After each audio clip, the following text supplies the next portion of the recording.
This is BBC Radio 4, the Home Service. Saturday Night Theatre. We present the first production in the Flora Robson Festival, in which Dame Flora stars in some of her favourite plays. To open the festival, she has chosen to appear as Sister Agatha in The Return by Bridget Boland.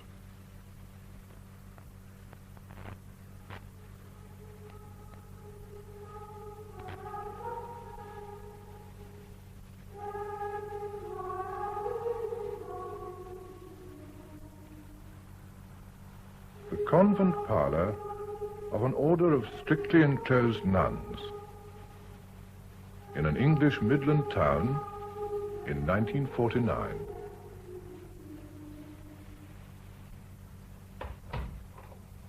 Ah, Mother Prioress. Good morning, Reverend Mother. I'm not disturbing you, Father. You have finished your breakfast. Thank you. Yes, I'm ashamed to say I have. Yes, bacon and eggs and salt and pepper and marmalade. All forbidden fruits, aren't they? You people feed your chaplain like a fighting cock, simply to show your contempt for the secular clergy. Nonsense, Father. A parish priest has a heavy day's work to do. Oh, but how you despise us for doing it on a full stomach. Oh, I know. And not just the humble parish priest, either. You despise me with an egg, but you despise the bishop with a chicken. Well, now, and how's everything at home, Reverend Mother? All the sisters fat and fit, I hope? Thank you, the community are very well. I sometimes feel I ought to stick my head through that grill of yours in the parlour wall here every morning and bawl out, any complaints? Oh. Well, is there anything? Just one or two things, Father. There is the matter of Sister Agatha. Yes, how long is it that Sister Agatha has been a nun? 36 years, Father. 36, 49, 1913, that year of years. 1913? Why, Father, what was there about 1913? It was the year before 1914, remember? The year before the end of the old world. It was the last year of security in the old order. It was the last year that the aeroplane was a stunt and the motor car was a freak. The last year in which no one questioned the existence of a ruling class or that a gentleman was more likely than not to be a man of honor. Was it? Well, don't you agree? I had been a nun some time already, Father. I entered in 1904. You? I imagine I am quite an old woman. God bless my soul. Oh, I beg your pardon. But, well, do you know, Reverend Mother, now that I know you're much older than I am, I shan't mind your getting your own way so often. Well, we were going to talk about Sister Agatha. She is 58. You must have known her as a novice. Oh, yes, I remember her coming. I was interested because I had known her as a child. And young nuns still have a lot of curiosity and common humanity. Don't apologize. What was she like? As a child? A boisterous little thing, always getting her elder sister into trouble. Cecilia, she was at school with me. They were a strange family. My father frightened me when I first went to stay at Brattersley, a huge house, you know, in Norfolk. The Fosdykes, he said, mad as hatters. No one to marry in Norfolk, of course, except each other. It gave me the most alarming ideas. And when she came as a novice, as a postulant, before she got her habit? Awkward, ungainly. I remember thinking she would never learn how to move without striding and swinging her arms like a windmill. For years, even without raising your eyes, which of course we don't do unless we have to, you could tell Sister Agatha in a file of nuns by the way she moved. I'm finding out as much about you, Reverend Mother, as I am about Sister Agatha. Why had she entered? She had a vocation. No unhappy love affair, for instance? Family crisis? I was not even mistress of novices then, Father. Well, but you knew the family. I had known them. One is allowed letters from home once a year, while people still trouble to write. Yes.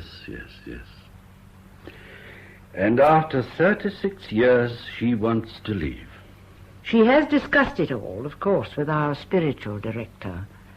But Father Augustine is a Carmelite, of an enclosed order like our own. It was he who said it was time to consult you. I've made the inquiries you wanted about what's left of her family, and I've talked to the bank and your solicitor and so on. But she mustn't do it, Reverend Mother. Of course, when all the inquiries are complete and she knows what she's facing, if she still wants to, we must submit the case to the bishop and eventually to Rome. She mustn't do it. She is older, of course, and a dispensation of vows is usually allowed, but I imagine... It isn't that. On the spiritual side... I leave that to you and Father Augustine. It isn't that. What is it, Father? It's too long since 1913. I will send for Sister Agatha now. I want you to talk to her. If you'll be good enough to ring that bell. Yes, of course. I should like you to explain her family situation to her, whatever it is, and anything else you think she should know. Look here, Reverend Mother, it's still only 7:30 in the morning. All right, sooner or later, of course. I don't know why the idea should be so alarming anyhow. I was afraid you would find it so. Your Sister Agatha is another human problem, and I loathe every one I come up against, in a parish teeming with more human problems every day than all the modern novels ever written. Yes, Father. Yes. You'd take the lot in your stride, wouldn't you? Oh, Sister, would you be good enough to tell Sister Agatha the chaplain would like to see her now? Yes, Reverend Mother. Thank you, Sister. You've talked to her and Father Augustine, too, about the significance of her vows, all that. For some months. Good. You know her. Do you think she could be happy now in the world? Happy? I'm not sure that would matter so very much, but she might well be. Women of her age seemed pretty happy when I was a girl. Yes. I see what has been left out of the discussion so far. Tell me, she's perfectly normal. Oh, I should say so. Not neurotic, hysterical? No. Why not? I beg your pardon? In the name of fortune, why not? Here's a woman who shut herself up from the world at the age of 20, who's lived on cabbage water soup and vegetables cooked without salt, and slept on planks, and got up at 4 in the morning and not laid eyes on a human being outside the community for 36 years. And when she finally tells you she can't stand it another moment, you tell me she doesn't seem at all unusual. Why not? What's the matter with her? What's the matter with her? She hasn't got a vocation. And how long has she been finding that out? 8 or 10 months, I think. She wasn't suffering the tortures of the damned for a moment before that? Why should she be? I fancy she wrestled with her conscience for perhaps 2 years before she would admit it to herself. Not longer. The confessional is a useful safety valve for such feelings as soon as they become conscious. All right, then, give it 33 years. Why not before that? Because before that she had a vocation for the contemplative life. People change, Father. Or at any rate, women do. Reverend Mother, how old were you when you came through that door for the last time? 19, I think. And anything you've learned about life, you've learned inside these walls. Yes, Father, you're right. There's a whole world I can't help Sister Agatha about. That's why she is to talk to you. Ah, Sister Agatha. Father Blake has been making inquiries for us, Sister, about your family and what your financial situation would be and so on, if you decided to appeal for a dispensation from your vows. Thank you, Reverend Mother. Good morning, Sister. I hope you won't feel it impertinent of me to have been poking among your private affairs, No, Father. I fancy I know more about them than you do now. I was telling Father Blake that I remember your sister, Cecilia, at our school. She was a dear little girl, Very quiet and pretty. I hope she is still alive. That is the sort of thing Father Blake and you are going to talk about. Now I'll leave you together. Take as much time as Father Blake can spare, sister.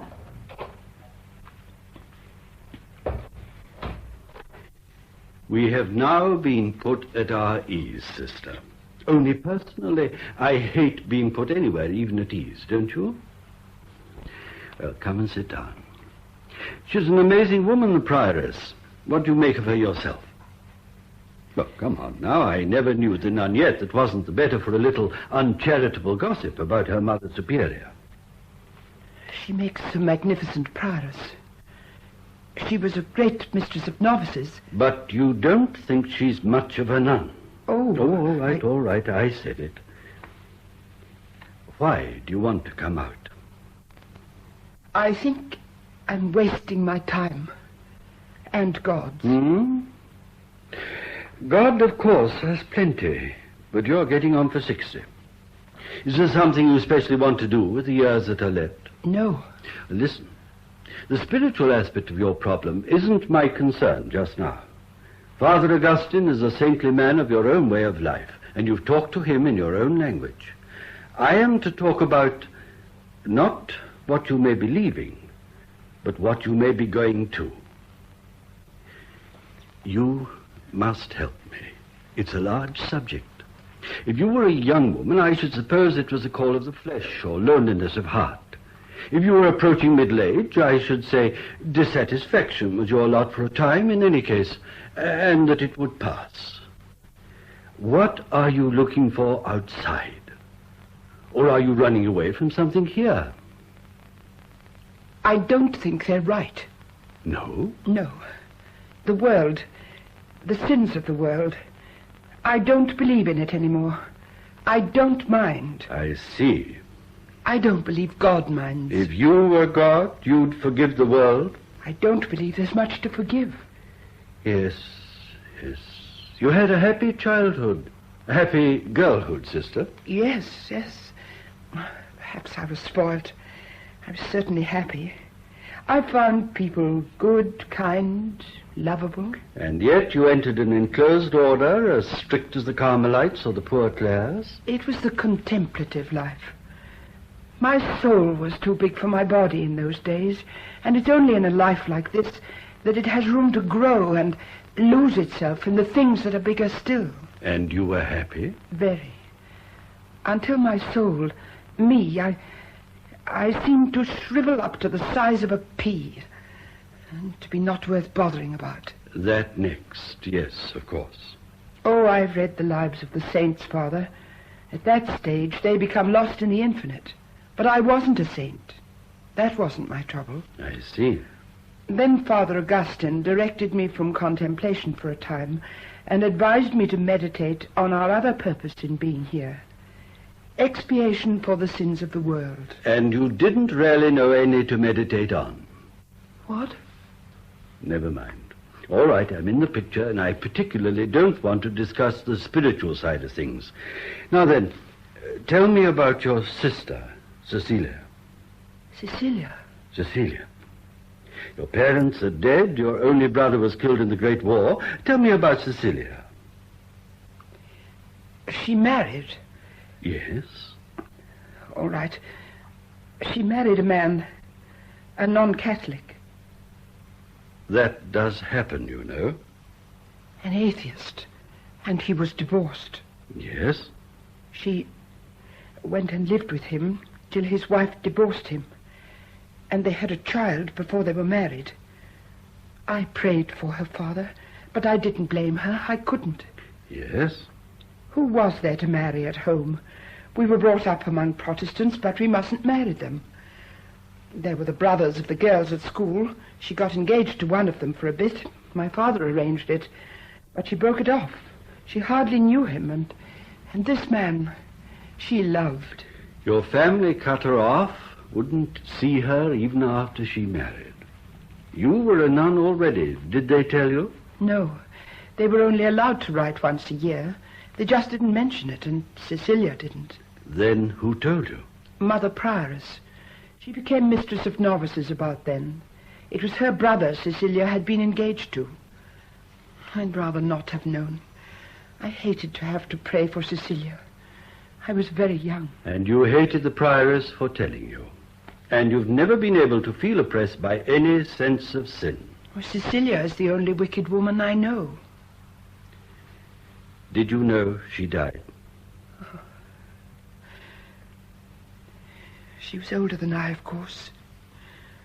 Only a few years. Cecilia. She died many years ago. Sister Agatha, the only close surviving relative you've got is her son. Oh. He's answered my letter and said he would give you a home at first, at any rate. He has a young wife who seems to agree. He says it would give him considerable satisfaction to pay your dead family back for the way they treated his mother. Cecilia's son. What's he like? I haven't met him yet.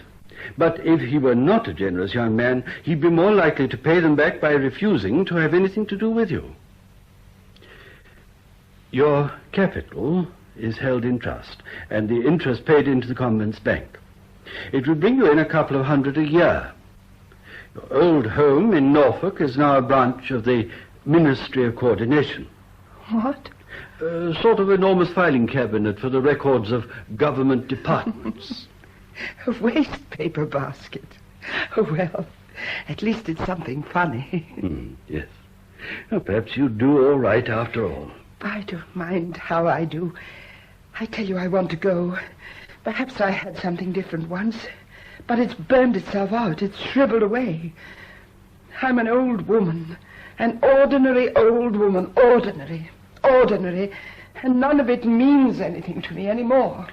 But yet I know where'er I go that there has passed away a glory from the earth. Only it was a saint you were trying to be and not a poet. So it's heaven and not earth that's lost its glory, sister. Yes. Don't do it. I can do it. I can try. I can write to the bishop. I can see him when he makes his annual visitation. No one can stop me. I can appeal myself to the Mother Provincial of our order in England. If she won't help me, I can appeal myself to Rome. I can. Sister, open that door. No, not the door to the enclosure, the door I came in by. Oh. Do as I tell you. Open it wide. Now, down that passage is the front door. That has to be opened from the outside with a Yale key, of which there is only one, which is kept at the local police station in case of fire.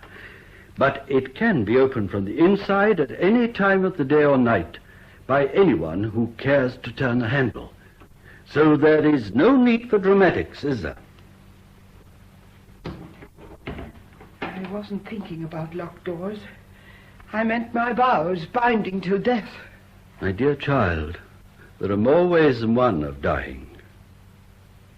There were two women once, Siamese twins, joined back to back by a bond of flesh. Then one of them died. The woman who made those vows has died on your back. You'd get your dispensation. But still, I say, don't go. If you were a young woman who'd somehow skipped the time of our two wars and the dragging years between, I should say, go out and find your level. If you'd said to me, even being the age you are, that you knew now your vocation was for active good works, that you wanted to serve the poor or prisoners or children or, God help us all, lost dogs, I'd say, if sin and suffering call to you, go out and join the battle, veteran. But they don't. I could... No, they don't. You don't believe in sin and you don't know what suffering is. You, born into your watertight little world of the old Catholic aristocracy. You who heroically refrained from judging your poor little sister, the only wicked woman you know. You to go out at 60 into a world that's ashamed only to hide its vices? How are you going to see all the evils that men and governments perpetrate in the broad light of day and learn to hate them and love them again in the few years you've got left, you poor old fool? Sister Agatha, you're smiling. In the name of fortune, what have I said that's funny? I'm sorry, I wasn't really listening. Your voice reminded me so of old Father Mostyn at home, when my father told him off to persuade me against becoming a nun. And you didn't listen to him either. Did you hear a word I said? Oh, yes, about the few years I had left. My great-grandmother lived to be 96. At that rate, I might live out of the convent 2 years longer than I've lived in it. And I really don't see why I shouldn't. Do you?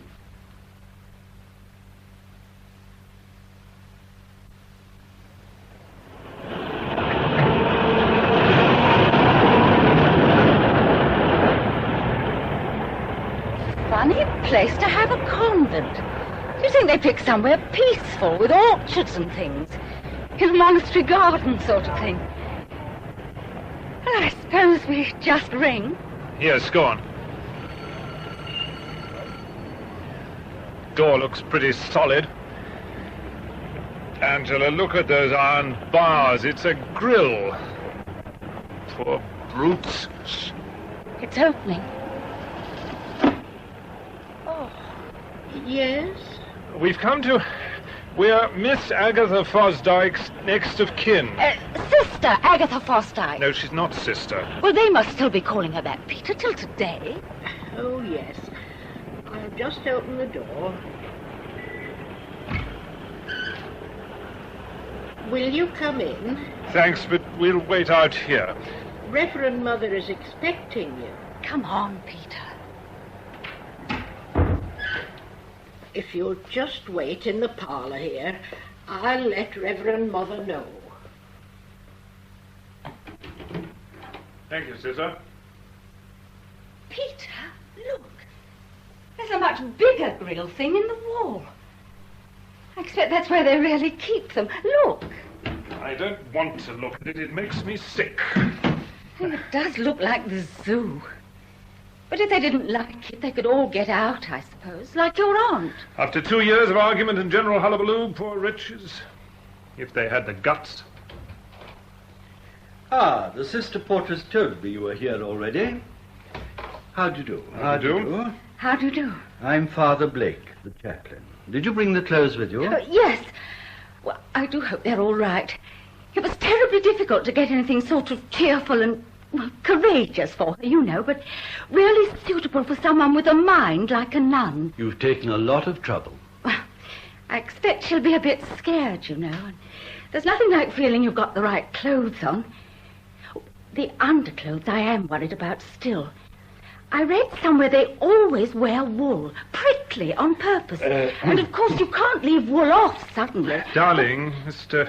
Father Blake is a priest. Ah, here's the Mother Prioress. Mr. and Mrs. Swithin, Reverend Mother. How do you do? How do you do? Oh, how do you do? You are being very generous, Mr. Swithin, in giving your aunt a home. I'm very glad to be able to. But it's only a poky London flat for our 2x4, I'm afraid. Mr. and Mrs. Swithin have both been extraordinarily thoughtful and kind. And they are quite aware of her financial situation? Yes. Yes, don't worry, it's all right. We know she's only got 4pence and it's only an annuity. We shan't murder her for her money. I knew your grandparents very well. They were most kind to me as a young girl. And my mother, of course. Yes, indeed. Though she was a schoolgirl still when I became a nun. Sister Agatha was in the chapel, I know. They can't have found her or she'd be here by now. Excuse me a moment. No, your aunt isn't like that a bit. She is, though. I'd be less worried. I thought you knew how. How what? How remote her world was from yours when she had one. Oh, I know. I've been reading it up and looking at old magazines and things. I'd rather have liked it myself. You can't read up her world. It's never been written. The tiny, self-contained world of the old English Catholic aristocracy. If it weren't so likely to be tragic, it would be sensationally interesting. Like reviving an Egyptian mummy and turning it loose in the world today. She's coming. Come in, sister. Yes, Father. Aunt Agatha. You're going to be happy. Happy. You're going to be free and yourself again and young again and alive. I'm going to look after you until you find your feet, and then you're going to do whatever in the world you like. It's so good of you. So... Oh, come on now. You're not crying. No, I... You are.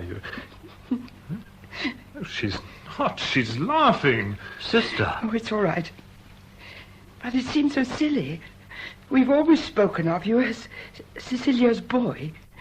It's only just occurred to me I'm afraid I don't even know your Christian name. Peter. Peter. Yes. Oh, and this is Angela, my wife. How do you do? How do you do? Father? Yes? Nothing. My dear, you must forgive my staring.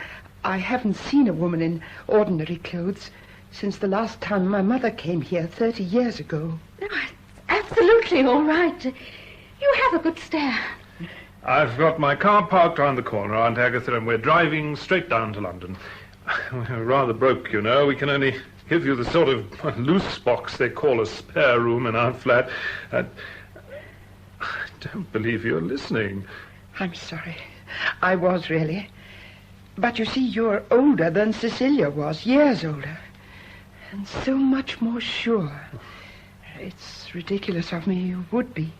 Sister, Mrs. Swithin has brought your clothes. You ought to go and change now. You've a long drive ahead. Yes, I suppose so. To London, you said? Well, yes, quite far. But drive? Only to the station, of course. No, a car is quieter than a train and more private. You'll like it, Aunt Agatha. And you can see the real England from the window, country roads. England? Go and change. Yes, Father. Here are the case and hat box. Mrs. Swithin has tried very hard to choose the right clothes for you. She hopes very much you're going to like them. Oh, you shouldn't have gone to any trouble. Anything would do. It was very good of you. That's right. Off you go. Let me open the door. Well, you're very quiet, Mrs. Swithin. I hope it doesn't mean you're not going to like her, Angela. No, it's all right. I am going to like her. It's just that it's so terrible. Terrible? So huge for her, all this. I don't know how any of you can talk to her as if it was every day. There aren't words. There ought to be a different language or loud music to drown what you're thinking at a time like this. People oughtn't to see such things. Why don't you sit down, Mrs. Swithin? We shall have some time to wait. How quiet it is. What on earth is Aunt Agatha going to make of a London flat? Particularly our flat. Is it a particularly noisy one? It's particularly small. You see, sir, I'm in a particularly small way of business. I didn't mean that. I merely said it was physically a small flat. Morally, it's even smaller. What is your work, Swithin? Jute. Hmm? Jute. What you make lino out of. Oh, yes. One of the principal exports of our late lamented Indian Empire. Filthy stuff. Don't sound as if you'd found your vocation, either. A good-natured cousin of my wife's found it for me. I fancy one business is much like another. The people who naturally buy and sell cleverly will have their fun, whether it's a cargo of ivory or peanuts off a barrow. I just haven't the knack. But you catch the city bus every morning with pious resignation. And come home every night in a worse temper. You're going to have to watch your language, darling, with Aunt Agatha around. And you're going to have to snap out of the glooms, my sweet, and be little Susie Sunshine about the flat all day. Oh, dear. I do hope we're going to be able to make it happy for her. We've just been concentrating on the idea of getting her out. It's going to be too funny for words if she finds she was better off inside. Oh, well, if you work hard enough on keeping her happy, you may find that you've cheered yourselves up by mistake. Sister Agatha is in her cell, dressing. I wanted to warn you, Mr. Swithin. She is distressed. Oh. The clothes, I think, made it real rather suddenly. When you have lived with an idea for some time, it takes on a dream quality, and the realization is always a shock. We'll look after her. I believe this morning she'd elect to stay here. Have you been talking to her, persuading her? No, she's coming. Swithin, Were you taken prisoner at all during the war? Yes. And you're quite right. I don't like prisons or anything that resembles a prison. Peter, don't you think you ought to bring the car round to the door? They won't let you park there because of the traffic, I know, but if you stayed in the car... It's all right, it's only on the corner. I'll leave you then. Goodbye, Mrs. Swithin. Mr. Where are you going? I? To the chapel, Father. And Sister Agatha? She's no longer in my care. You stay and wish her Godspeed. That woman leaves this house with the sanction of the church. She leaves it with the honors of war. Of course, Father, as you wish. What does she like? I beg your pardon? Well, I mean, what's she interested in, to talk about and so on? We're going to be alone together a lot, all day. I thought I might get some books and mug up whatever she's interested in. Well... You set the prioress at ease. You see, the nuns don't talk to each other except for half an hour a day, and then only in general conversation, not in ones and twos. They don't read books. Only the prioress is compelled by her office to have some contact with the outside world, to read the newspapers, for instance, reluctantly compelled. You'll find your aunt's mind virgin soil, an adult mind to deal with that was only born this morning. Sounds rather a frightening idea. It is. Here she comes. Be gentle now. Oh, Peter. Aunt dear, the scarf, it's not over the hat. The scarf goes around the neck nowadays. Oh, does it? Yeah. I thought as we were motoring, but then my hair is so short, I think I'll keep it like this. Reverend Mother, I had to keep on the skirt of our habit under the coat. The other was very short for me. I'm a little taller than you expected, Angela, I'm sure. I'll post the skirt to you, Reverend Mother. Here are my other things, my veil and... The cross is yours. It would have been buried with you. Thank you. I wear it then. Yes, inside the blouse, I suppose. Oh, and there's my ring. But it's a wedding ring on her left hand. A nun is the bride of Christ. I can't get it off. Stop it! Stop it, someone! It won't come. No. There. My ring, Reverend Mother. Thank you. Now then, now look here. When you took that habit, the bishop blessed it, didn't he? Well, I don't see why I shouldn't bless your new clothes for the world. Kneel down. Yes, Father. Benedicat te omnipotens Deus, in nomine Patris, et Filii, et Spiritus Sancti. Amen. Go in peace. Thank Come you, on, Barbie. Aunt.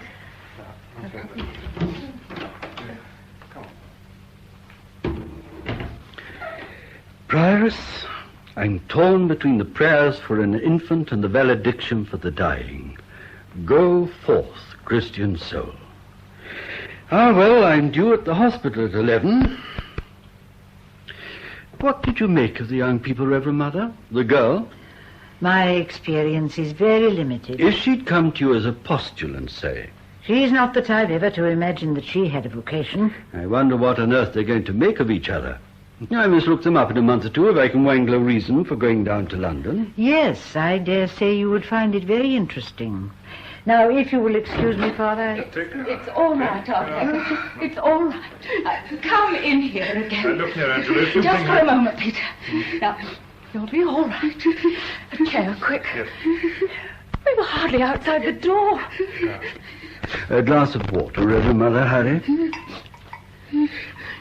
That's it. You'll be all right. Peter, go round and get that car and bring it to the front and wait and damn the police. I give you 5 minutes to get her out of this place. If you're longer, I'll leave the infernal car and I'll come in for her. There, now just sit back and relax for a moment. What happened? She just took a few steps, then stood and shook, and stared and trembled. And when she tried to walk again, her ankle gave. Those shoes had too much heel, I suppose. There, sister. Drink this. All of it. That's right. Better? I can't do it. Reverend Mother, I can't do it. What was it? Tell us. I can't do it. I shouldn't have thought I could do it. Let me back, Reverend Mother, let me back. I'm an old woman. I'm too old. No, you mustn't. You mustn't. You mustn't take her back. Peter couldn't stand it. Oh, Aunt Agatha, it's terrible. I know it's terrible. And it would be peace and quiet and heaven to stay, but you mustn't. It would haunt Peter. He couldn't stand it. Oh, God, you shouldn't have told anyone you wanted to get out if you weren't going to be able to do it. Don't. Leave me alone. Stop her screaming in my ear. Mrs. Swithin, you're going to have to trust me. Go out into the garden there for a few minutes. But Peter... He hasn't even heard a voice raised for years. You must leave her with us for a moment. Well, all right. If you promise that she will... That's right. You can see through the glass door. We aren't locking her up. Now then, what was it? Tell us. Come on. Everything. The noise, the things blundering past, huge things. And the noise. It's like a great clanging blanket over your head. And I can't stand it. It's no good. I knew this morning I couldn't stand it. And what did you see? Blundering and swirling and smelling. Traffic. God bless my soul. I thought at least you'd seen an atom bomb going up. And the women, the whole street was full of harlots with painted faces and bare legs.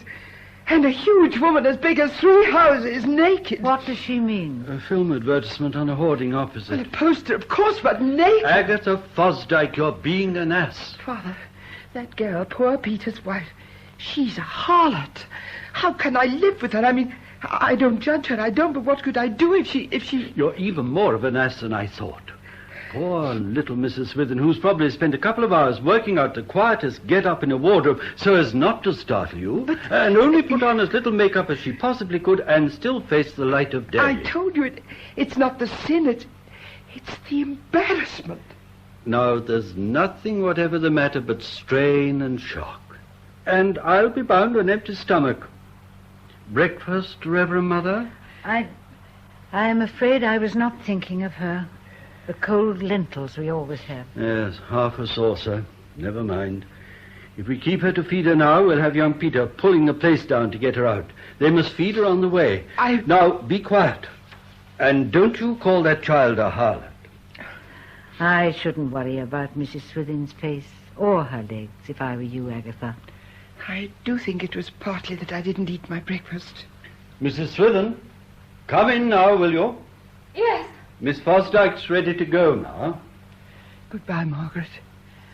Goodbye. Goodbye, Agatha. Come along, Aunt Agatha. Peter's brought the car round so you won't have to walk this time. The prayer for souls at sea, we should be saying, Reverend Mother.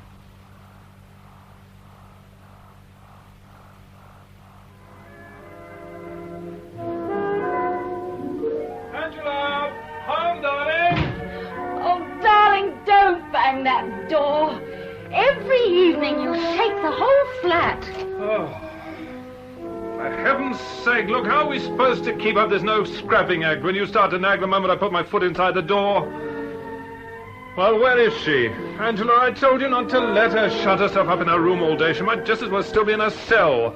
Now, for heaven's sake, turn that infernal thing off. You know she can't stand the radio. Well, if you'd let me get a word in edgeways, I'd tell you. She's not here. Out on her own? Good. At least is it? Is she all right? I doubt it. She's gone to see her old home at Brattersley. Angela. 2 hours in a train? She's never been further away from us than round the corner to the church? You're mad.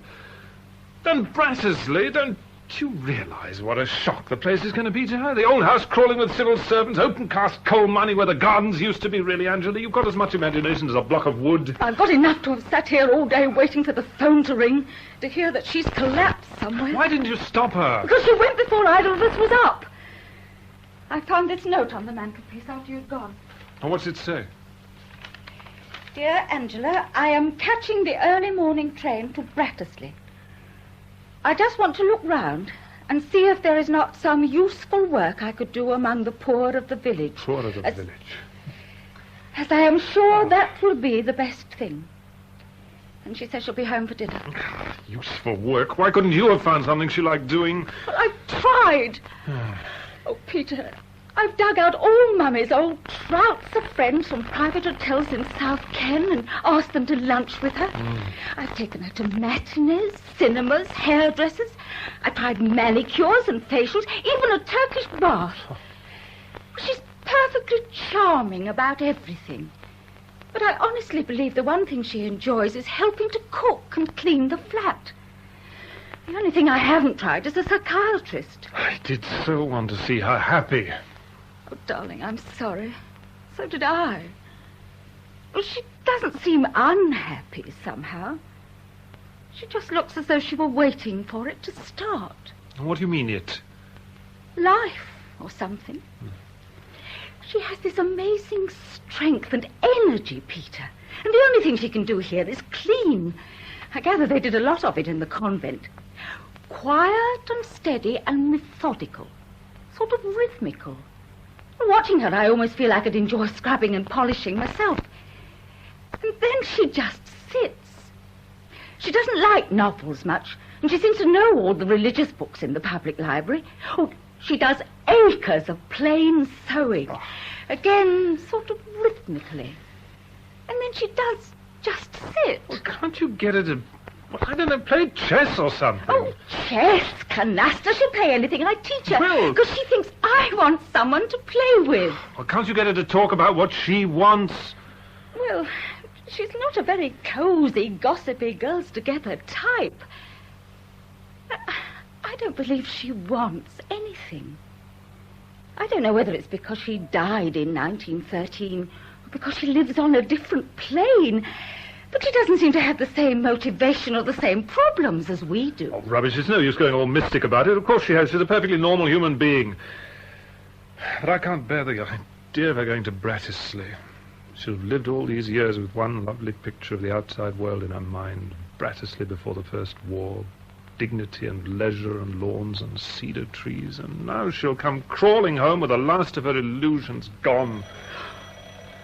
Her? Oh, Peter. I'll go. Come here now, darling. That's right. Good evening, Peter. Angela, dear. Sit down, Aunt Agatha. How about a drink? A spot of brandy will do you good. Oh, no, thank you, Peter. Yes, come on. Doctor's orders. You've had a long day, all those hours in the train, that's all. Now, drink up. That's right. Thank you, dear. I was a little tired. Well, now, would you feel like to some spit dinner? a bit? Sorry, go on. Nothing. You're both looking at me very oddly. I hope you didn't mind my just leaving a note for you, Angela. No. It occurred to me that in case I couldn't find anywhere to stay the night at Brattersley, I'd better get an early train up there. You never knew it in the old days, did you, Peter? No, my mother wasn't accepted anymore, you know. Oh, darling, forget about it. It was lovely, but all that's gone. Everyone's dead now. It would have been over for you anyhow. This is home, where we both want you. Forget all about it. About Brattersley? Yes. Oh, no, I'll always remember it. I was very happy there. It's satisfactory to have seen it now. It's confusing to carry about a memory of the past as if it were a picture of the present. I've seen it and buried my dead. You don't want to go and work there, do you? My dear, all that's changed, too. The old almshouses our family founded in the village are a hostel for the girls who work at the house. Clerks and secretaries, very well paid. The cottages about the place have all got electric light and most peculiar little paved gardens, and they tell me the directors and senior officials live in them, and that they all have plumbing and central heating and are quite expensive. Everyone was very kind, but I think they were rather amused at my looking for Drunks and ne'er-do-wells and people with too many children. I wonder what's happened to them all. No, there's nothing to be done at Brattersley. Oh, thank goodness. But, Peter, I talked to the director there. They keep the records of all the ministries, and he showed me round and explained. And I found out the most extraordinary things. India is independent. Ireland is a republic. There are no kings in Spain, Italy, Romania, Bulgaria. I forget where else. No Austro-Hungarian Empire, no Turkish Empire. Practically, I gather, not really a British Empire. And all in my lifetime while I wasn't looking. Why didn't you tell me? It never occurred to me you didn't know. He told me they'd had a revolution in Russia. Isn't that wonderful? The serfs freed after all these hundreds of years. I remember a charming Prince Zermatov, a refugee after the students' revolt in 1905, who was a friend of my father's. He'd quite given up hope. And now Russia's a republic. That's right. And Czechoslovakia and Romania and Hungary. And the Middle East is all split up. Iraq, Syria, Israel. The Holy Land. I forgot to ask him, Peter, what's happened to the Holy Land? The Jews have a government of their own there. The Jews in Jerusalem. For I will give you a name and praise among all the people of the earth. How strange. In my own time and not to know it. Oh, I'm sorry, my dears.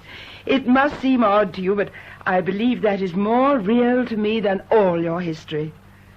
All these years, singing the divine office every day, you know how much of the Bible is taken up with the lamentation of the Jews for Jerusalem. Lately, when prayer has been difficult for me, and the choir the sort of torture that easily drives you mad, I've tried to concentrate just on the words themselves, and their meaning in the time when they were written. Choir. Have you ever heard office sung in a convent?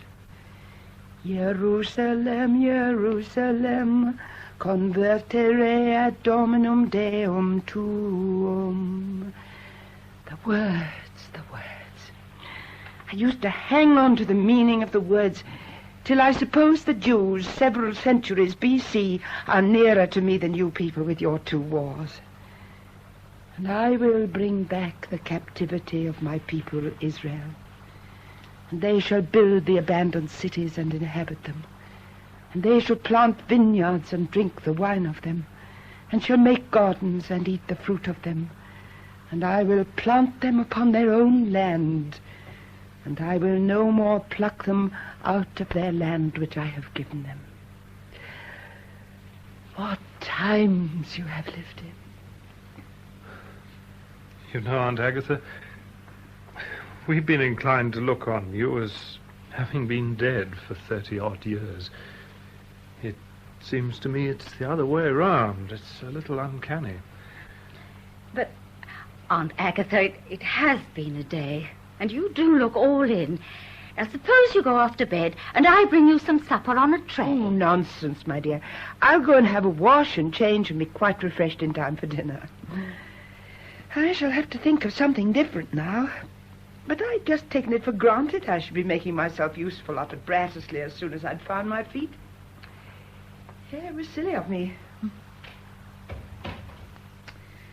And I suppose if you'd inherited Brattersley, so she would be. Oh, how heavenly it must have been. Instead of which she's pigging it here with us. Oh, Lord, here we go again. The unrecognized aristocrat, unable to settle to anything in an alien world. What? Look at Aunt Agatha, for heaven's sake.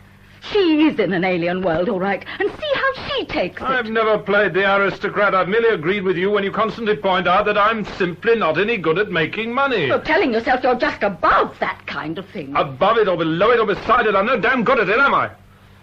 All right, but it's your world we're living in. You just remember that. You chose. If you'd let me take a regular commission when I had the chance at the end of the war, things might have been quite... So that you could sit back happily forever. Because your pay was fixed and there was nothing you could do about it either way. Except work for promotion and get in a job I liked and was good at. Promotion? Did you bother about promotion in the war? No, I was too busy. You've got as much ambition as a tram line. If I'd let you loaf around in the peacetime army, you'd have been retired as a major at 50, and we'd have grown beautifully old together on your silly little pension in a private hotel. What is your soaring ambition on my behalf has achieved as 2 bed, 1 recep on a 4th floor in Fulham.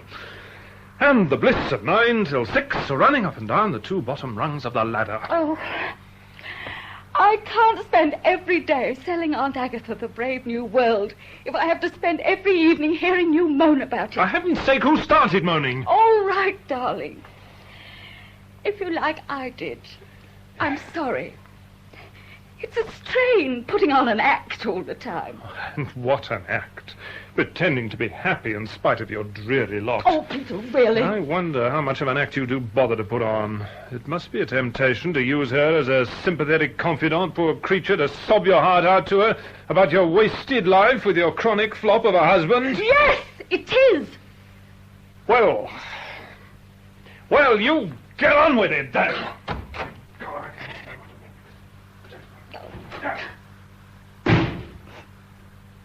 Angela? What's the matter? Did you call out?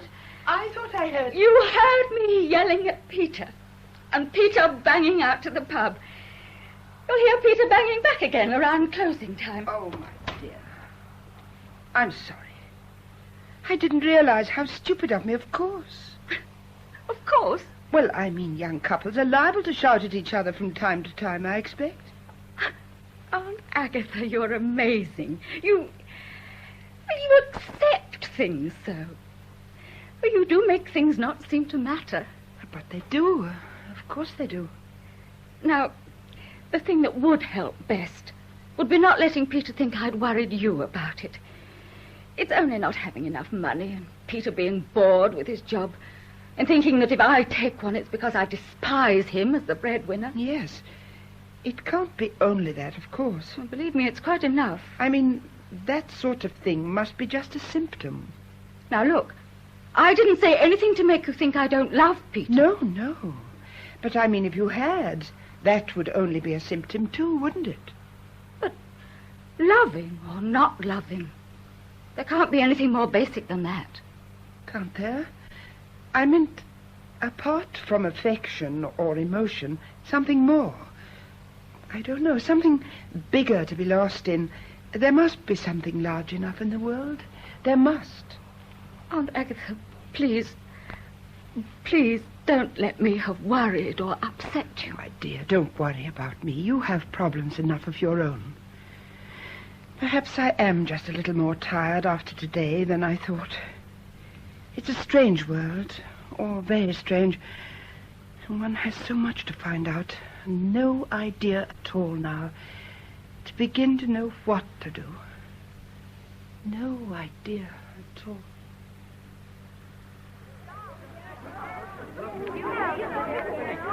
Now, boys and girls, hush a moment. The lecturer will be here in a minute, and she'll want to find you all settled and comfy. And do fill up the front rows, there's good people. That's right. Settle down, you're going to find it such fun.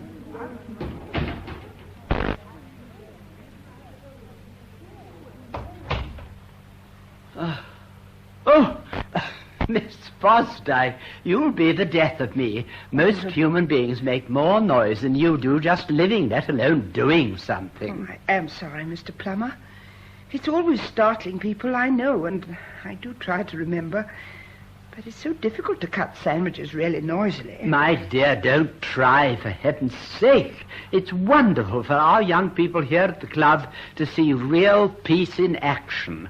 If they aren't in listening to the natter of machinery in the factories, they've got the radio on full blast. Oh, by the way, I'm getting the list of club activities out for next month. Do you know I've managed to book Berryman for the 23rd? Berryman. Have you? Miss Fosdyke, you've never even heard of Berryman. Well, if you corner me. But that's my fault, not his. And I'm sure the young people will be very excited. Naughty. I do think several of them will have heard of him, you know. He's the great physicist. Confidentially, I believe he's already miles beyond the atom. Unfortunately, he's not a very good speaker.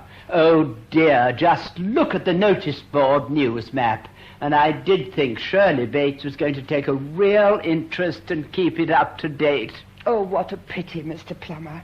Look here, I'll take it on. I make myself read the newspaper every day now. Now, Miss Fosdyke, I will not have you taking on any more.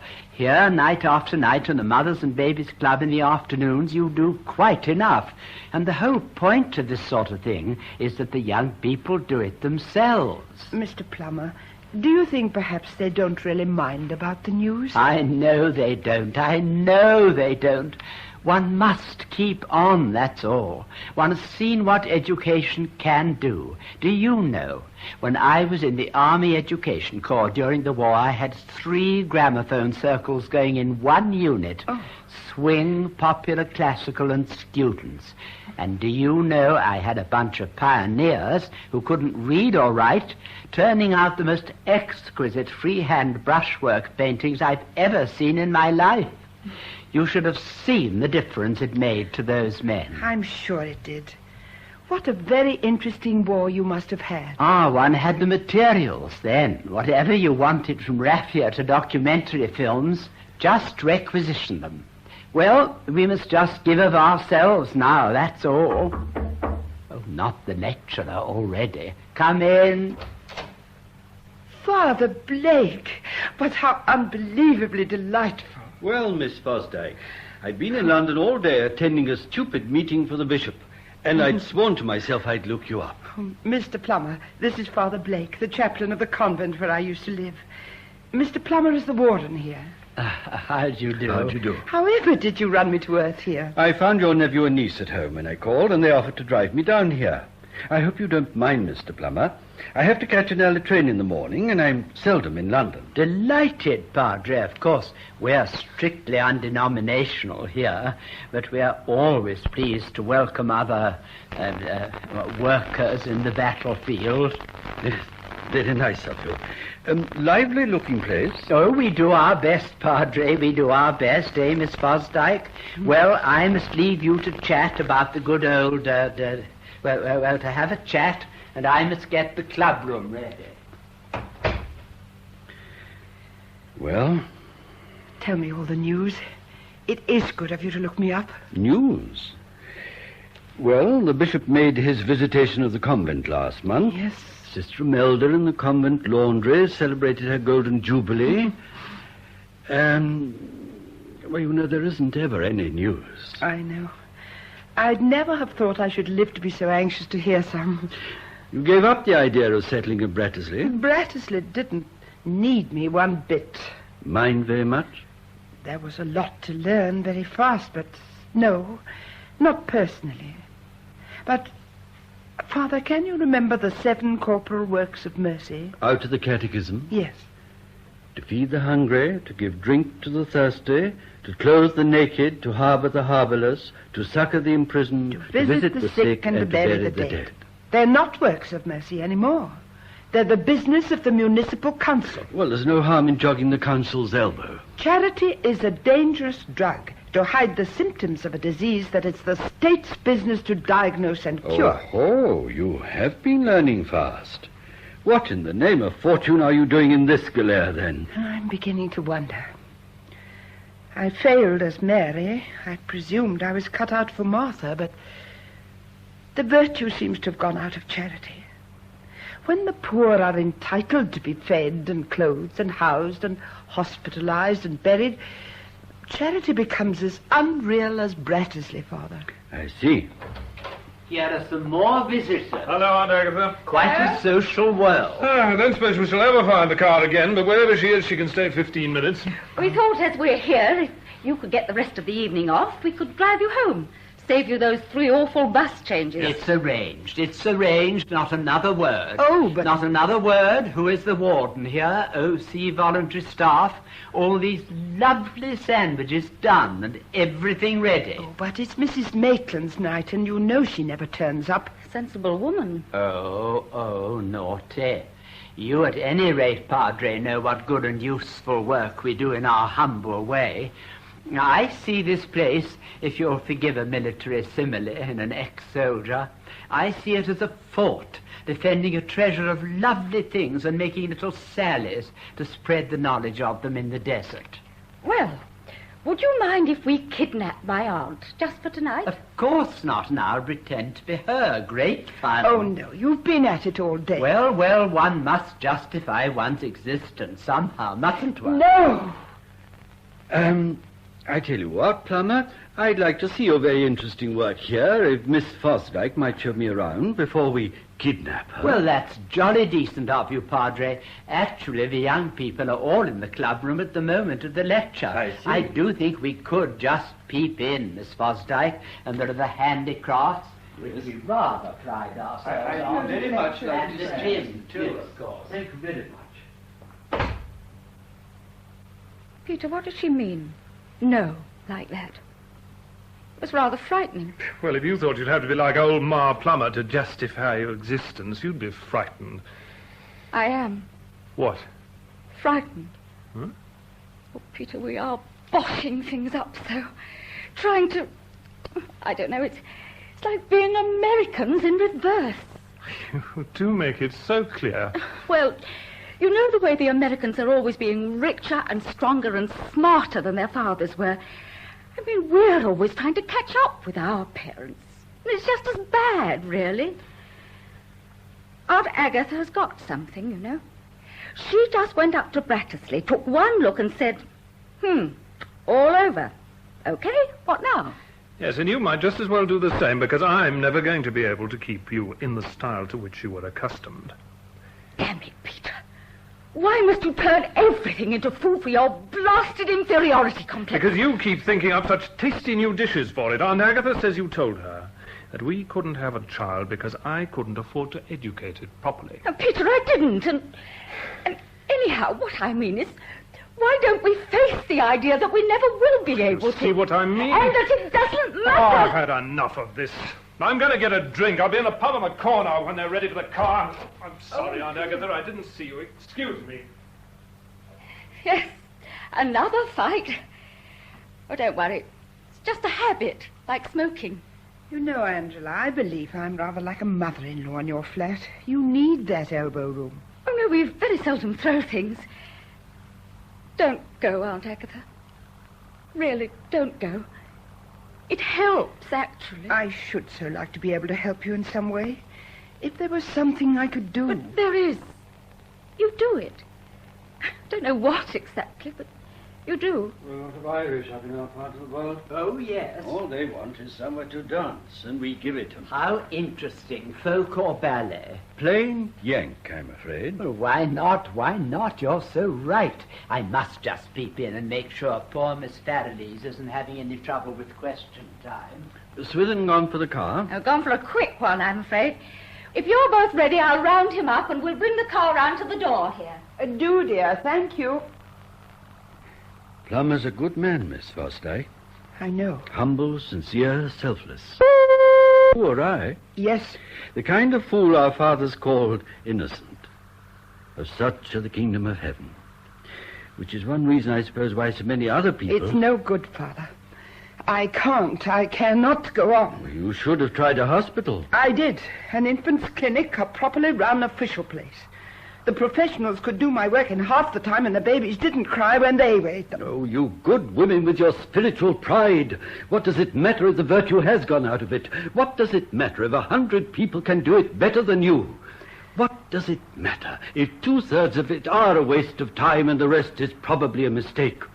Can't you do the job for its own sake and forget its significance and yours? I've wasted so much time already, wasted 3/4 of the only life God's ever going to give me. Is that a good reason for banking so much on your own reactions now? What else have I got?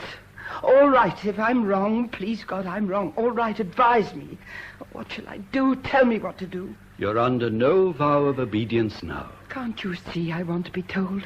I'll do whatever you say, whatever you say. It's your life, not mine. You can't say that. I'm too old to find myself with a life of my own and to be expected to plan it for myself. I don't know what to do. Well, think how lucky you are only to find that out now, instead of suffering from it for 60 years, like most people. Please, will you tell me what to do? It wouldn't matter really whether you were right or wrong. I shouldn't blame you afterwards if you would be so kind as to just to make some suggestion as to what I should do. Odd this. You took the new world as you found it after the first shock with more ease than most of us. I don't believe it's what you've met out here that's troubling you. It's something you brought out with you. What is it? It's knowing I've only got 10, 15 years to do something with after all. Wondering if I can endure to live so long. Time. Shall I tell you there's no such thing? Yes, but there is. While it lasts, there is. Forget that you've anything to do. Forget that you have an immortal soul to save. Forget that any god ever gave you time to spend or waste. Forget that you were ever born. Forget that anyone ever christened any baby Agatha Fosdyke. You mean lose myself? But I tried losing myself. You tried losing yourself. All day and half the night for years and years, thinking how you could lose yourself, looking for the kingdom within you. Oh, great dangerous doctrine. The kingdom within you. Don't. I hadn't the gift. I hadn't the grace. Well, but I've left all that behind. Then, look at the kingdom you're in. There'll be time enough for heaven in eternity. Why did that phrase of Plummer's frighten you, justifying one's existence? Because I can't. Why bother, then? It's not your job. Contemplation has lost its consolation for you, and charity has lost its virtue. Forget the virtue, woman. Charity remains. Blind, motiveless, purposeless, probably useless charity. The dictionary meaning of the word charity is love. Your trouble is that you don't love your neighbors. There's no merit in feeding sandwiches and half-baked culture to a state-cared-for and state-educated child.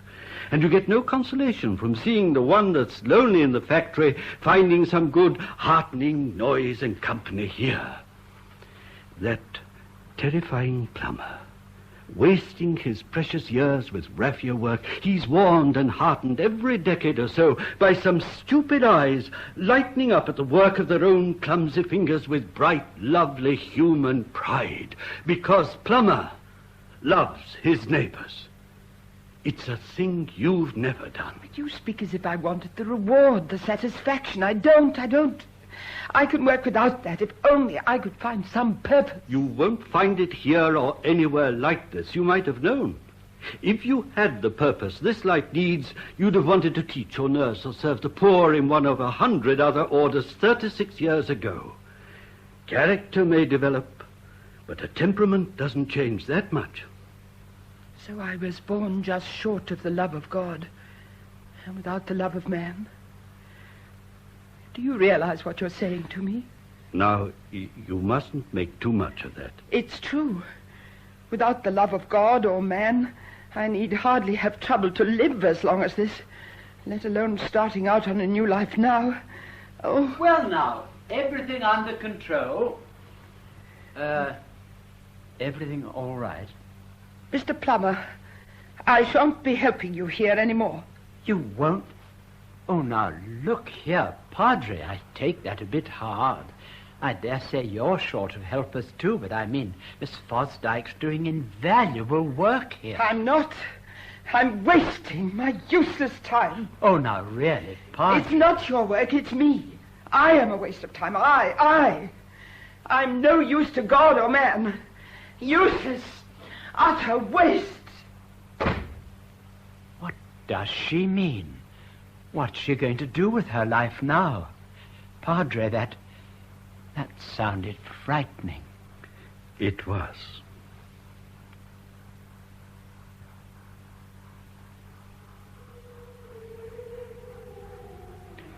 But isn't she here, Reverend Mother? I thought so. I had a telegram. The Sister Portress told me. She said she'd arrived. But she must have gone into the chapel. What did she say in her wire? Just the time that she would be arriving and the request that I'd see her. You saw her, I thought you said recently. I did. I gave her advice. No, not advice, even abuse. Blithering idiot. You didn't advise her to come back? No. But from what I said, she must have decided it was the only thing to do. She's taken her time, thought it over, and decided I was right. She's a woman with such an infernally logical mind. The world must be full of women who feels as she does. It must always have been full of them. Someone must, in all the eons of time, have thought of something better to say to them than what I said. But she's your headache, Reverend Mother, and don't you forget it. You're the prioress of this convent, not me. Well, yes, but Agatha Fosdyke is not one of my nuns. Well, that is very kind of you then, Father, if you will see her. I'll ring the presbytery for you and tell them you will be delayed a little. Hey, Reverend Mother, you're scared. I believe you're scared. Why? What of? Of an unpleasant, emotional scene that is going to take place in the next half hour in this room. Don't you deny it. Oh, Father Blake will deal with it. He's always making scenes and getting into tantrums himself. It won't upset him. Well, you saw her recently, Father. It's because of something you said to her. And that is straightforward blackmail. I meant that she is, after all, in the world. Whatever her trouble is, it must be something you would know more about than I. Even that isn't true. She's been looking at my world today through eyes more like yours than mine. Have you no humanity, I wonder? You knew her as a child.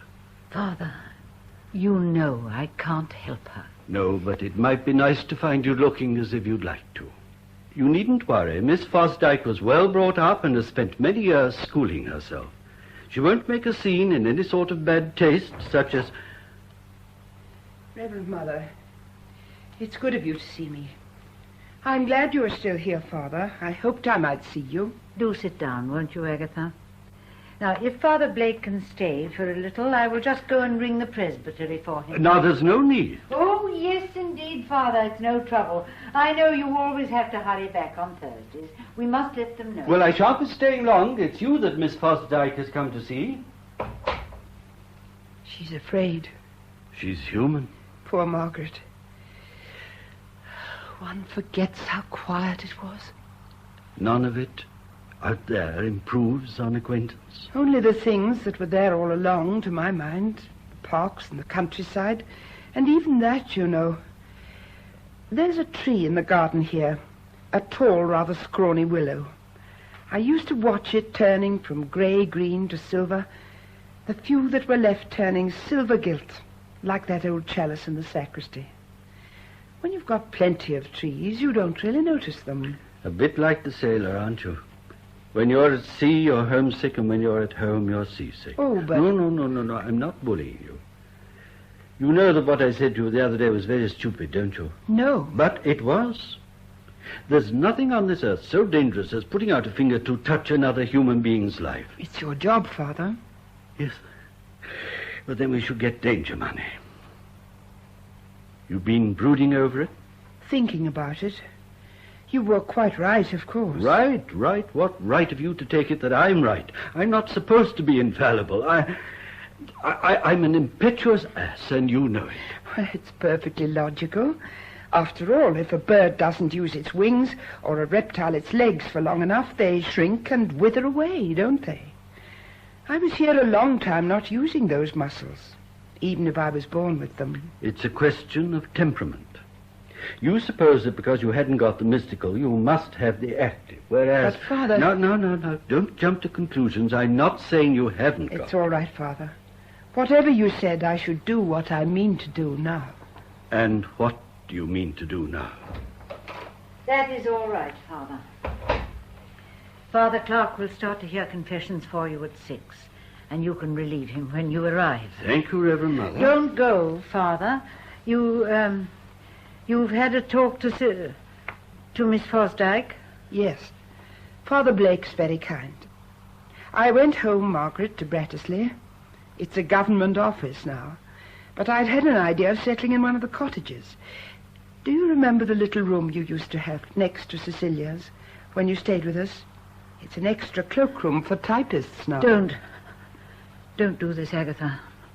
Don't try and tell me things. I can't help you. There's nothing I can do. Of course you can't. But there's nothing we can do. We told you it would be a shock. That things weren't the way you left them. But You'd have said yourself just not liking the way of the world was no reason for staying in a convent. Margaret... It's no good. It's no good, Agatha. Don't appeal to me. Hasn't Father Blake told you? I left you so that he could tell you. You can't come back. But don't you... Don't say anything for a moment. Don't distress yourself. I can do absolutely nothing. It's been a mistake, perhaps. Margaret, please, you must listen to me. No, don't. It's humiliating and degrading. You mustn't do it. Please. I tell you, I have no power to take you back. But it's not that you broke your vows, Agatha. You never broke them. They were unbound for you, but you didn't keep them. And how could they be accepted again? Oh, can't you see, even if the order were willing, Rome could never sanction it. My hands are tied. Father. I have no power. Father, stop her. Stop it. Reverend Mother, I think she doesn't want to come back. Well, I must go and get out of my cassock. I left everything out in the sacristy. I'll look in again before I go. I'm sorry, Margaret. I tried to stop you. I didn't understand. You're happy then? Happy? No. I thought when you telegraphed, and Father Blake seemed to think too, that he had said something when he saw you that had been... The last straw? In a way it was. Have you changed then? What is it? I don't understand. Perhaps no one ever broke your back. Have you ever known the real outer darkness, Margaret? Despair afflicts us more than the others, you know. There's no describing it. The loss... and the sense of loss, and the utter purposelessness. One comes through it. No, not some of us. I believe in God, the Father Almighty, creator of heaven and earth. And earth. I believe with acceptance, Margaret, with absolutely no experience of belief. And I love my neighbour with duty, Margaret, and absolutely no experience of love. I believe in the resurrection of the body and life everlasting, and I look towards death without the experience of any hope. There is for me now and from now on no consolation, and the relief of knowing and accepting that is unspeakable. No one can help? No one can help, and no one need. It is of absolutely no importance. It's over, Margaret. For me, there's no coming out on the other side. And it doesn't matter. Ah, you're both very quiet. Was I right? She didn't want to come back. No, Father. But, then... Father Blake is devoured with mortal curiosity. Mea culpa. Yes. Now, why the telegram? Why did you want to come up here and see me, then? Because I wanted to consult you. And after this week, I shall have neither the time nor the money, I'm afraid. But... What about? If you had decided... My niece. The girl who came here to fetch you with her husband. Yes. My dear Agatha, don't you tell me that she has developed a vocation. Margaret, you must get out of your head the notion that there is a queue of desperate women trying to invade your enclosure. And what would you know about that, Sister Agatha? You only saw the few that got in under my guard. You'd be surprised how many there are. Well, but what about this niece, then? How they've been good to me, she and Peter. The only thing in the whole world that I want to do just now, I can't. I do want to so very badly to help them, and I can't. I'm even more lost in their world than they are. How can I help? So I have to come to you. To me? But why? It's your advice I want. They've been so very good to me, these two. I owe them so much. Angela especially. Another woman in their tiny flat must have been a great trial. And she's unhappy? Oh, you've seen them. He's resentful because she persuaded him to leave the army. And she's bitter because he's no good at business and they never have any money anyhow, and she was brought up with expensive tastes. She won't have a child because she says it's a hateful world to bring a child into, and as a matter of fact, because what they spend on a baby, they couldn't spend on themselves. Nothing very dramatic or tragic, just two ruined lives. They're very young. I'm leaving their flat, and I thought of you. You must have known such girls as Angela. What have you said to them? Have you ever found anything that helped? Reverend Mother. Forgive me a moment. Yes, sister. Mrs. Swithin is at the door, Reverend Mother. Angela here? Mrs. Swithin seems distressed, Reverend Mother. Show her here into the parlour, sister. Yes, Reverend Mother. I didn't even tell her I was coming here. Perhaps she's developed a vocation after all. And distressed. You probably left a trail of some kind. We're all amateur detectives nowadays. If she knows that you've given up work at the youth centre and you've disappeared from their flat and caught a train, it's a fair guess this will be where the train went to. You're not to take her back. You can't do it. You can't. She wasn't happy here before. You know she wasn't. Mrs. Swithin. You coming to London and pretending to be just a kind, inquiring friend, and all the time just trying to coax her back. Well, she's not alone now, and you needn't think she is. And my husband will go to law before he lets you take her back. You'd better be careful. Be quiet, my dear, and don't be so silly. Nobody's trying to make me do anything I don't want to do, Angela. Well, then why wouldn't they let me in? Peter was right. The place is a prison. Your own family aren't even allowed to see you. They'll get you in behind there. As a matter of fact, they wouldn't even let me in behind there. Oh, Aunt Agatha, you wanted to. Would that have been so bad? Is it such a good world, after all? You could take it. We watched you. We know how much more ghastly everything must look to you than it did to us, and you could take it. No, Angela. And I thought, if you could take it, well, so could we. It would be better to stop fighting and perhaps get some peace in the end. I had another colossal row with Peter, and then we had it out. And I said, right, go back into the army, and let's have a kid, and the hell with what it costs, and get some fun out of having one. People do. And he said he'd always wanted one, terribly, a boy. And we were going to, and he was going to find out about the army. Now it's not true. And even you couldn't take it. Oh, Aunt Agatha, we had built things on it. It seemed to matter so. Angela, dear child, I didn't come back here to be a nun again. You didn't? I didn't want to come back. Aunt Agatha, is that true? It had become so terribly important to us that you could take it. I could take it. It didn't all seem to be hell and useless to you? No, no. There's nothing whatever the matter with you all but growing pains. Good heavens, the Dark Ages lasted 5 centuries. And in the first half of this one, you've already learned to fly faster than sound. You've discovered how to watch your hearts beating, to twiddle a knob and hear what they're saying in Yokohama or Peru, or see what they're doing in Sutton Coldfield. And you don't know what to do with it all. Too many Christmas presents. You've made yourselves sick and frightened yourselves into screaming nightmares with your own jack-in-the-box of an atom bomb. It's all right. But the money, the solicitor. Peter came home at lunchtime in a tearing rage and said your solicitor had rung him up and he'd been to see him. Now, if you weren't coming back here, what was all that about the money? Did you know about it? Nothing about any money. Never mind that now, Angela. But I do mind. I don't understand. Your solicitor told Peter you wanted to make over the whole of your annuity to him every year. Well, dear, it was family money, and as it was an annuity, I couldn't leave it to him when I died, so I thought he might as well have it now. It's not very much, but anything's a help. But what did you mean to do? Well, I'm going to work. But, Aunt Agatha, Peter wouldn't take it. Are you sure you really understood about money, Agatha? Yes, perfectly. If Peter won't take it, I explained to my solicitor. Some of it goes already in tax, of course, and the rest, as it's paid into the trust yearly, my solicitor will simply hand it over to the Chancellor of the Exchequer. She's mad. I'm not mad. It's the obvious and logical thing to do. That's what's the matter with you all nowadays. You're trying to live in 2 worlds at once, looking over your shoulders all the time.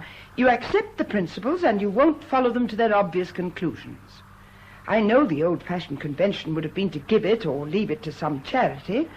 Why on earth, when hospitals and the blind and cripples and orphans and the rest are all the business of the state?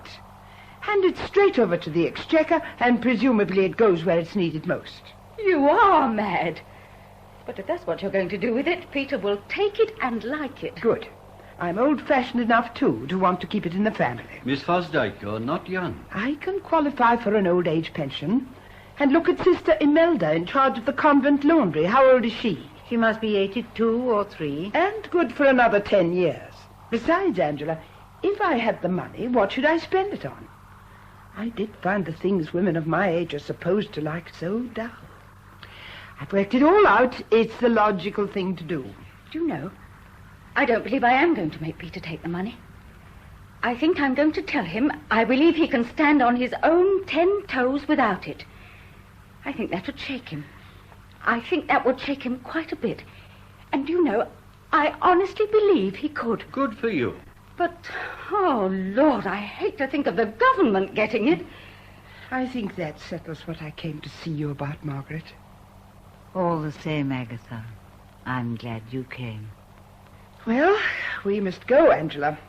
There was a train back I meant to catch at 6:25. You haven't told us what you're going to do. Oh, I found a room, very clean and cheap, in a little street near where I'm going to work, so that I shan't have to waste money on bus fares. I'm going to move over there tomorrow, if that's convenient for you, Angela, so as to be settled in nicely by Monday. And what is the work? And how and why did you hit on it? I think perhaps it's a mistake to go about trying to do good. It might be better just to do something well. Angela, you remember you made me come with you to the cinema the other day. I was very interested in what it said. What said, darling? It was that Technicolor Life of Ivan the Terrible, wasn't it? Oh, well, you know, I always keep my eyes shut during the coloured ones. No, the other man. Well, there was the Mickey Mouse and the news. No, the man who talked about exports. The COI short? You didn't believe that. They're propaganda. Sounded very reasonable to me. Oh, why did we ever let you out at all? He simply said the country couldn't buy food or luxuries or afford any leisure because it hadn't any money. And the only way to get any money was by making things and selling them abroad. Really, I can't see anything to stare at in that. I beg your pardon. Well, anyhow, I went to the place they call Labour Exchange, and they found this work for me. It's quite a small factory where they make the parts for wireless sets. Oh. Well, it's a terrible thought in a way that one should be perpetuating all that noise, but one can always hope they will mostly be used for ships' radios. They tested me and found my hands were quite neat and quick, and apparently they do a very large export business. They pay £3.15 a week to start with, and it's all quite satisfactory. I don't believe it. Now, don't be a goose. There's nothing to gawk about. But we wanted you to be happy. Happy? Happy? What do you think we all are, birds? With bird brains and nothing to do all day but sing and nothing to think about morning, noon and night but feeling happy? That's what I ought to have said to you. Human life is larger than happiness. There's room in life for mountains, deserts, depths, pain, beauty, and love. And love contains more than emotion and affection. Yes, and more than being kind and feeling happy in being kind. Love is acceptance. And I accept life.